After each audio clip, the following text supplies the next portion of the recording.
Notre série de prédications du début de ce mois, c'est vainqueurs. J'espère que c'est votre cas, vous êtes des vainqueurs. Oula, il va falloir que je rame. Je vais répéter. Vous êtes des vainqueurs? Ah. Ok.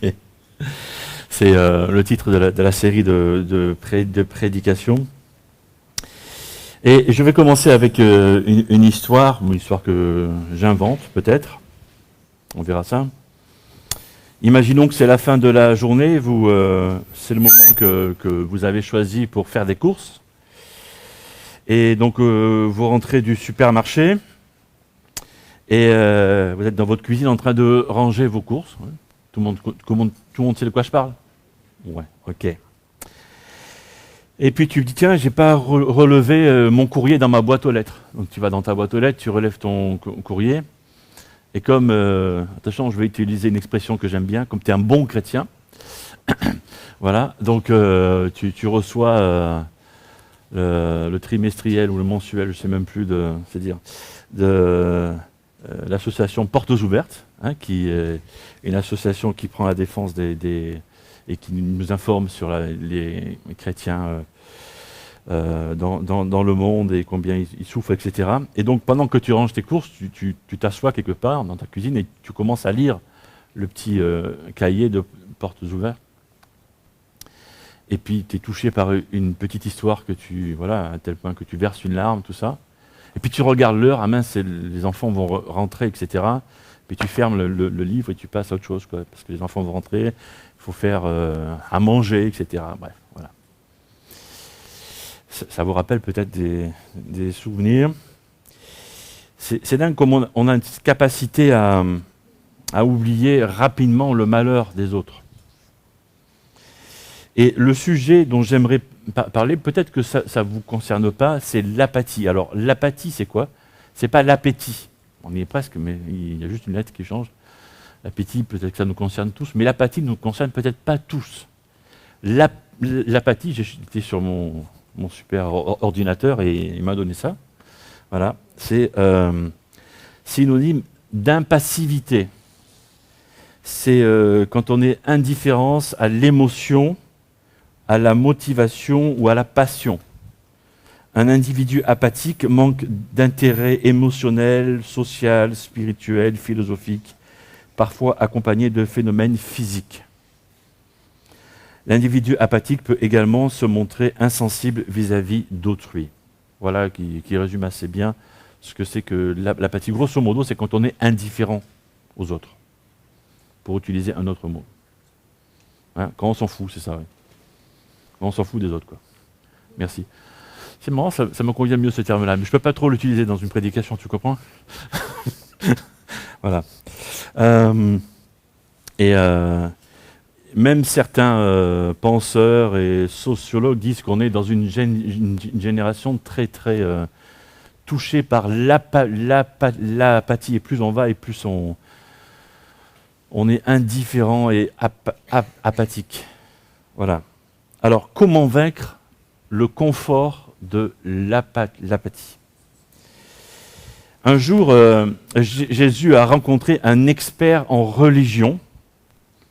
Et cet expert en religion a posé une question assez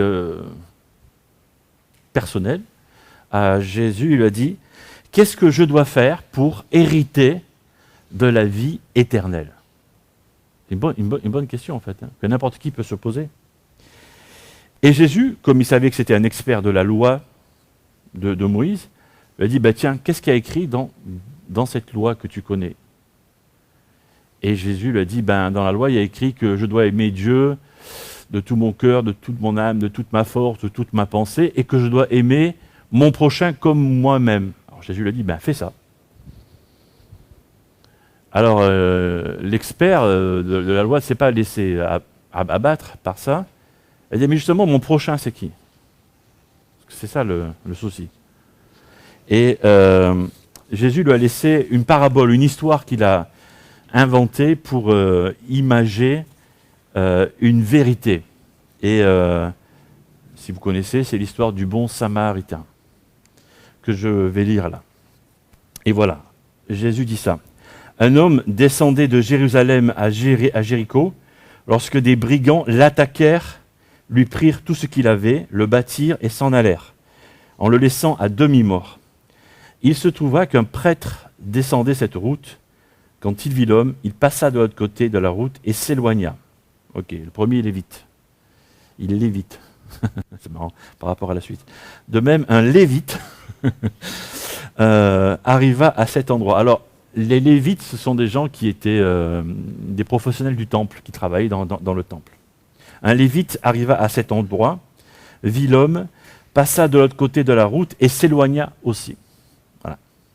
Mais un samaritain, les samaritains, juste pour rappel, c'était des étrangers et que les juifs ne supportaient pas en fait. Hein, voilà. Un samaritain qui voyageait par là arriva près du blessé. Quand il le vit, il en eut profondément pitié. Donc ça, c'est le contraire de l'apathie. Hein, c'est l'inverse. Hein. Il en eut profondément pitié. Il s'en approcha encore plus, versa de l'huile et du vin sur ses blessures. Autrement dit, il a soigné, le recouvrit de pansements et le plaça sur sa propre bête, le mena dans un hôtel où il prit soin de lui.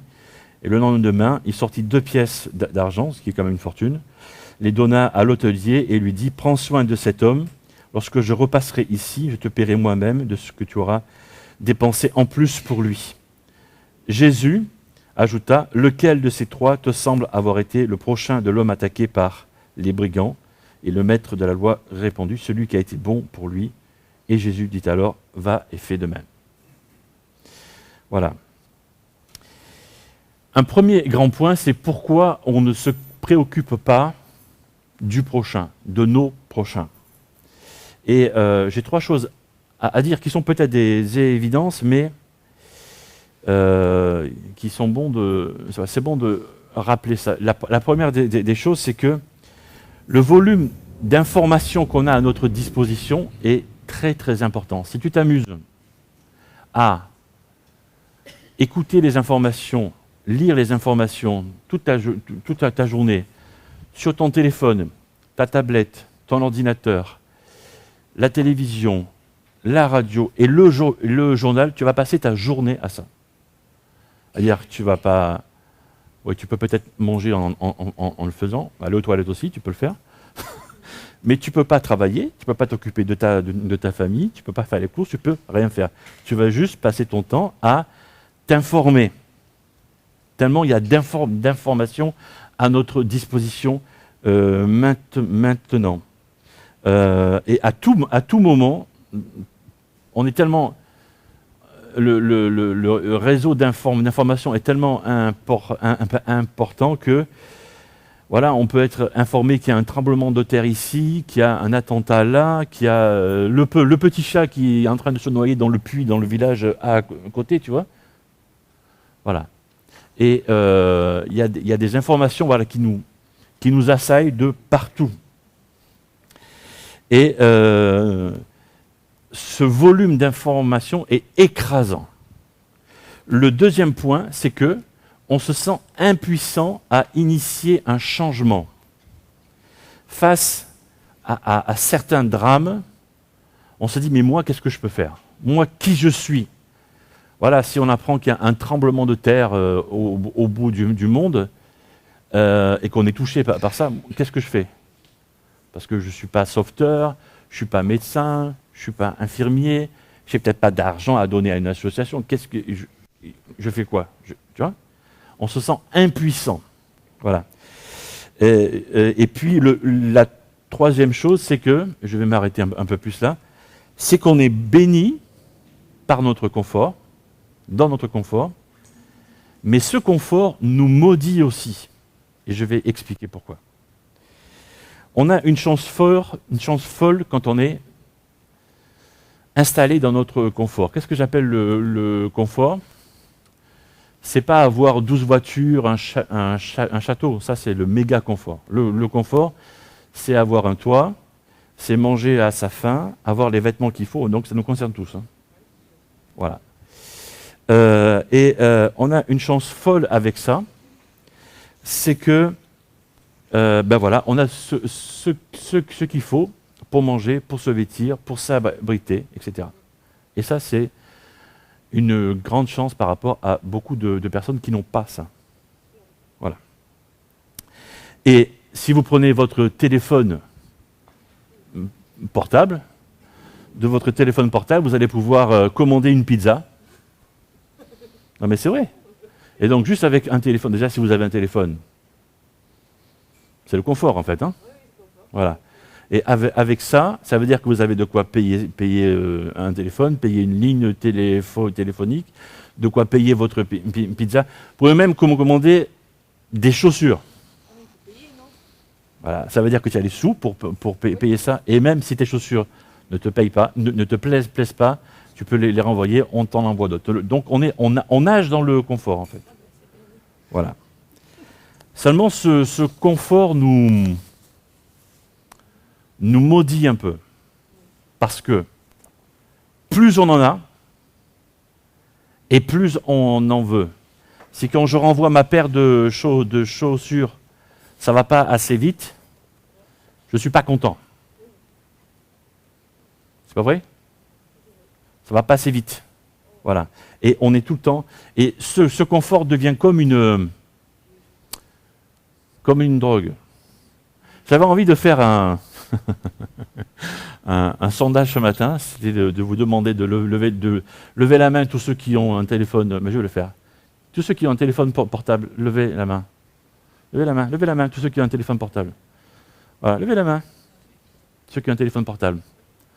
Voilà. Lève la main, toi. Voilà. Toi aussi, lève la main. Ah, je tombe. Ok. Maintenant, baissez la main. Non, laissez la main en l'air. Laissez la main en l'air. Laissez la main en l'air.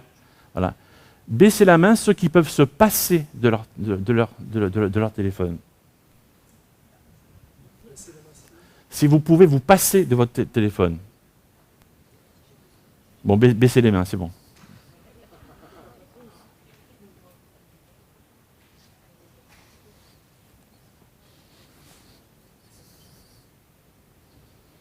C'est étrange, hein?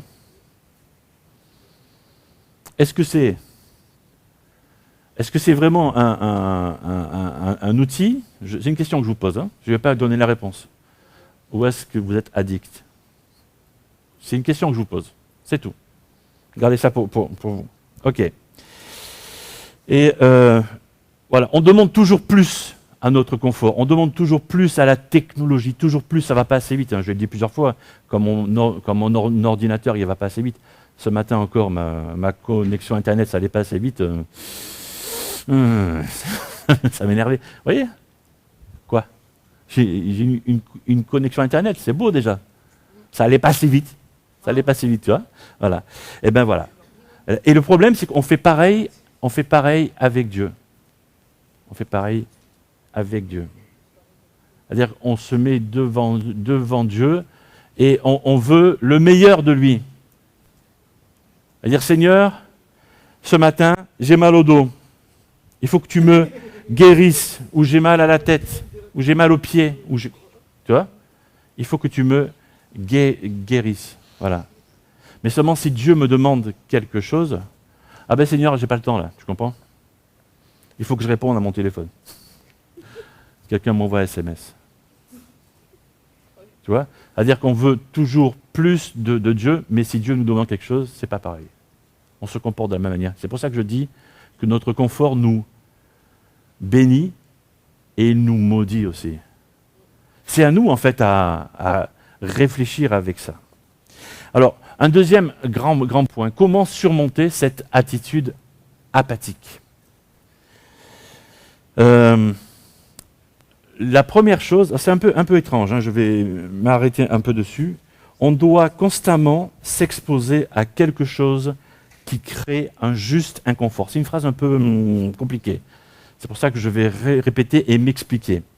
On doit constamment s'exposer à quelque chose qui crée un juste inconfort. Tous les mots sont importants et les mots très importants sont affichés là. Constamment s'exposer à un juste, le mot juste est important, inconfort. Constamment. Si cet inconfort n'est pas régulier, je vais l'oublier. Et Je prends un exemple simple. Tu es là, tu es dans ton confort de français moyen, ça va, tu es bien. Et un jour, tu as l'occasion de faire un voyage dans un pays où les gens sont beaucoup plus pauvres que toi. Ok ? Et tu as l'occasion de voir des gens qui sont vraiment très très pauvres. Et ça te touche, tu vois ? Et ton cœur est vraiment touché. Et tu te dis, ouais, quand je vais rentrer en France, je vais. Voilà, et tu vis là avec peut-être des gens comme ça, et tu partages des choses qui te brisent le cœur pendant 10 jours, tu vois. Je vais. Quand tu reprends l'avion, on te sert un verre de vin ou de champagne, ça dépend dans quelle classe tu voyages, etc., tu vois. Donc tu rentres dans ton confort déjà, etc. Et puis quand tu arrives chez toi, tu rentres dans tes pantoufles, tu vois. Et puis la première semaine, tu es encore en train de penser à ces gens avec lesquels tu avais vécu, et puis au fur et à mesure, tu oublies. C'est pour ça que je dis constamment, si tu n'es pas exposé régulièrement à ce qui te brise le cœur, tu oublies. On oublie. C'est tout simple. Voilà. Alors, je parle aussi de juste inconfort. Dieu a mis autour de toi des situations de juste inconfort, des choses qui te mettent, qui te grattent le cœur, quoi, qui te piquent le cœur. Mais justement, c'est-à-dire, c'est Dieu qui a placé ces situations-là autour de toi, à côté de toi, pour te briser le cœur à toi. Pas à moi, à toi. C'est Dieu qui fait ça. À ce moment-là, tu es en quelque sorte le cœur de Dieu qui est brisé par ces situations-là. Tu vois ? Et c'est pour ça que je parle de juste. Juste, c'est Dieu. Juste inconfort. Tu vois ? Et à ce moment-là, l'apathie, l'indifférence laisse la place à la passion. Parce qu'à ce moment-là, tu as envie de faire des choses, tu vois ? Tu ne peux plus rester comme ça. Mince, il faut faire quelque chose pour cette personne-là. Tu vois, parce qu'on parle d'autres êtres humains. Il faut faire quelque chose. Il faut bouger, tu vois. Et tu as envie de remuer la terre entière pour aider cette personne-là, tu vois. C'est exactement ça. Il faut s'exposer régulièrement, constamment à une situation de juste inconfort. Et quand on regarde la vie de l'apôtre Paul, dans le Nouveau Testament, il fait ça. Mais il faut le chercher pour le voir. Et je vais vous montrer comment l'apôtre Paul a fait. L'apôtre Paul est devenu, en quelque sorte, celui qui a annoncé l'évangile de Jésus aux non-juifs. Mais il est juif. Il était juif. Voilà. Et il s'exposait constamment à des situations comme ça de juste inconfort. Regardez ce texte-là, dans Romains 9. Ce que je vais dire est la vérité. C'est l'apôtre Paul qui parle. Je ne mens pas, si on ne comprend pas, car j'appartiens au Christ. Ma conscience, guidée par le Saint-Esprit, témoigne que je dis vrai. Ça va, tout le monde a compris ce qu'il est en train de dire. C'est vrai. Ok ? Voilà ce qu'il dit. Mon cœur est plein d'une grande tristesse et d'une douleur continuelle. On parlait de cœur brisé. Voilà ce qu'il dit. J'ai le cœur brisé. Voilà ce qu'il dit. Je souhaiterais être moi-même maudit par Dieu et séparé du Christ pour les biens de mes frères, ceux de ma race. Il parle des Juifs. Il parle des Juifs. C'est-à-dire que celui qui a créé des églises partout dans son monde, en fait, de l'époque, en rassemblant comme ça des gens qui n'étaient pas juifs, avait le cœur brisé pour les juifs. Et il fait ça. c'est tout le contraire de quelqu'un qui ne se soucie pas. C'est tout le contraire de l'apathie.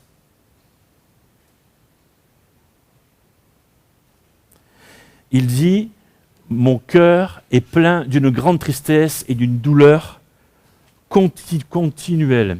Et quand on connaît un petit peu la façon de faire de ce grand personnage de la Bible, quand il arrivait dans une ville, ceux qui connaissent, quand il arrivait dans une nouvelle ville, il faisait quoi? Il allait dans la synagogue.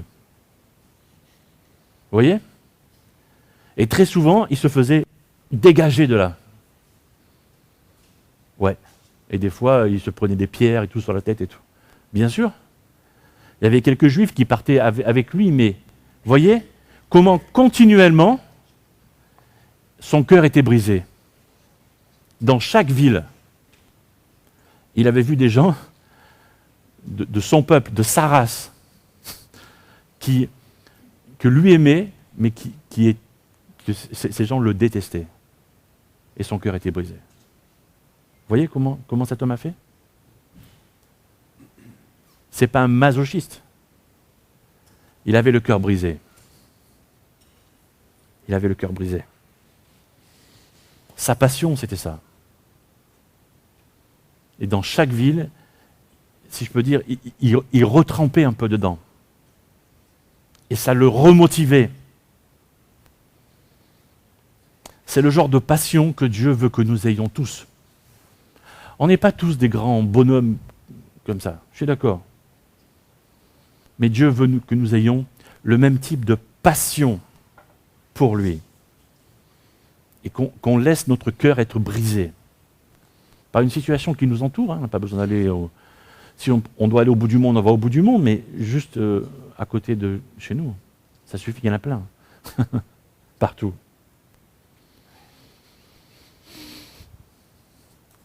Seulement, il faut canaliser cette passion. Comme je disais tout à l'heure, on est noyé par des informations, il y en a partout. Il faut qu'on se laisse briser le cœur par quoi? Par qui, en fait? Eh bien, il faut se concentrer sur une chose, sur peut-être une famille, peut-être une personne. Parce que le flot est trop important et on ne peut pas être partout. Voilà. Et peut-être qu'il y a des injustices sociales autour de vous. Peut-être que vous êtes touché par des conditions de vie de certaines personnes, peut-être par des conditions de vie d'enfants, peut-être par les jeunes, peut-être par je ne sais pas quoi, tu vois. Voilà. Et les uns sont touchés par ceci, les autres sont touchés par cela. Il y a tellement de domaines qui peuvent nous passionner. L'idée, c'est que quand tu tombes sur un domaine comme ça, qui te passionne tellement, qui te met en colère, dans le bon sens du terme, c'est peut-être là que tu dois aller. Tu vois? C'est peut-être là que tu dois aller. Et l'autre conseil, c'est que tu n'es pas obligé de le faire tout seul. Très très souvent, on se dit, ouais, voilà, j'ai trouvé ce domaine-là, cette passion-là, je vais me lancer, je suis plus fort, je suis le roi du monde. Non, essaye de voir s'il n'y a pas déjà des choses qui se font et s'il n'y a pas une association qui est créée déjà. Voilà, bien sûr. Quand on regarde comment Jésus a fait, voilà, quel était son objectif premier? Jésus a dit, il n'est pas venu pour sauver les riches. Il a dit autrement. Je dis dans l'autre sens. Il n'est pas venu pour sauver les riches. Il n'est pas venu pour sauver les bien portants. Il est venu pour sauver ceux qui étaient perdus. Et pour leur donner la vie, et la vie en abondance. Il est venu pour les malades, pour libérer les captifs. Et Jésus était extrêmement concentré sur sa mission, sur sa passion, si vous voulez. Et le fait qu'il soit concentré comme ça, les gens sont venus autour de lui. Quand tu deviens concentré sur une mission, ça attire du gens. Si tu es indifférent, ça repousse les gens. Si tu es concentré sur une mission, ça attire. Si tu es indifférent, ça repousse. Tu peux faire une différence là où tu vis. Je parle de passion. J'aimerais vous rappeler le défi que je vous ai lancé il y a 15 jours, le projet 20 sur 20, ou 2020 si vous voulez. Et nous sommes le 2 juillet, c'est le début, pratiquement au début des vacances, je sais, c'est la semaine prochaine, le début officiel des vacances. Voilà, mais et vous avez lancé comme défi de demander à Dieu de vous montrer quelle est la personne dans votre entourage que vous aimeriez amener à une célébration à la rentrée prochaine, pour une célébration du dimanche matin, et que cette personne puisse rencontrer Christ et s'intègre dans notre communauté. Voilà, donc c'est le moment de demander à Christ, Seigneur, qui tu veux qui est cette personne. Voilà, et quand on parle de passion, d'être passionné, c'est ça aussi.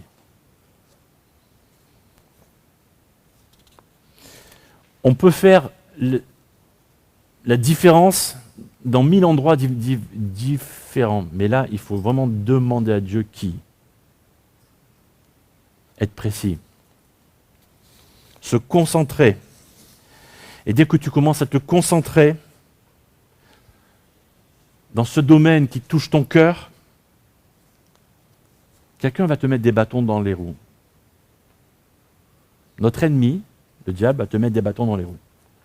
Et il va te dire, t'es trop petit, t'es trop maigre, t'es trop gros, t'es pas assez bon, t'es pas ceci, t'es pas cela, t'es pas. C'est monsieur t'es pas. Monsieur t'es pas. Ah oui. Heureusement que Dieu est là. Et Dieu brise ton cœur pour ceci ou cela. Écoute Dieu. Un dernier point, c'est embrasser ce mal. Qu'est-ce que je veux dire? Quand tu tombes sur un domaine comme ça qui te passionne, l'apôtre Paul dit « Mon cœur est plein d'une grande tristesse, d'une douleur continuelle. » Il se laisse toucher par cette douleur. Très souvent, on est blessé et le premier réflexe, c'est s'éloigner de la douleur, tu vois, parce que ça fait mal. C'est un réflexe normal. Vous savez pourquoi? Parce qu'on est des êtres humains et qu'on n'aime pas avoir mal. C'est normal. Voilà. Mais Dieu veut utiliser comme ça des situations qui nous font mal. Et c'est pour ça que je dis embrasser ce mal. Pour que ça touche vraiment ton cœur. Et que tu puisses te passionner pour cette situation ou cette personne-là.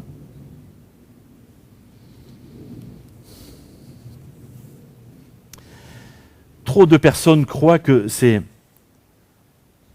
Évidemment, c'est tellement plus simple de ne pas s'impliquer, de ne pas s'engager, tu vois. C'est facile. C'est facile. Et comme me rappelait mon cher ami, c'est facile de dire « je m'en fous ». C'est son problème. Mais Dieu te dit, c'est ton problème aussi. Quand ton cœur est brisé, c'est que ça devient ton problème. On voit des personnes dans la Bible comme ça, dont le cœur a été brisé. Un Moïse, le Moïse de la Bible, il voit son peuple, lui qui a été élevé dans le confort extrême. Il était fils de princesse, quoi. Fils adoptif, mais fils quand même. Tu vois? Dans le confort extrême. On va laisser passer. Voilà. Et puis, il a trouvé injuste la façon dont son peuple était... Je pense que tu peux monter un peu le volume, voilà. Il a trouvé injuste la façon dont son peuple était traité. Et c'est devenu son fardeau. David a trouvé son fardeau aussi quand il a été sur le champ de bataille face à ce géant. Et qu'est-ce qu'il a dit? Il a dit, moi je marche contre toi au nom de l'Éternel des armées, du Dieu de l'armée d'Israël. C'est devenu son fardeau jusqu'à la fin de sa vie. Jésus, qui est monté sur la montagne, il a vu cette ville et il a dit, mais toutes ces personnes sont comme des brebis qui n'ont pas de berger. Je suis le berger. C'est devenu son fardeau. Quel est ton fardeau? J'aimerais terminer maintenant par une prière. Seigneur, merci parce que tu parles à nos cœurs, tu parles à nos vies. Merci Seigneur parce que c'est vrai qu'on a tellement d'informations à notre disposition, mais nous voulons chacun et chacune nous laisser toucher par une situation que tu as déposée à notre portée et laisser notre cœur être brisé par cela. Nous voulons aussi te demander pardon si nous nous laissons aller un peu trop dans notre confort, Seigneur.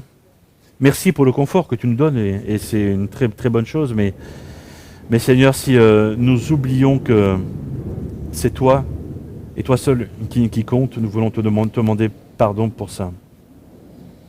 Seigneur, vraiment, je te prie pour chacune, Seigneur, par rapport à ce défi que nous avons lancé il y a quelques jours.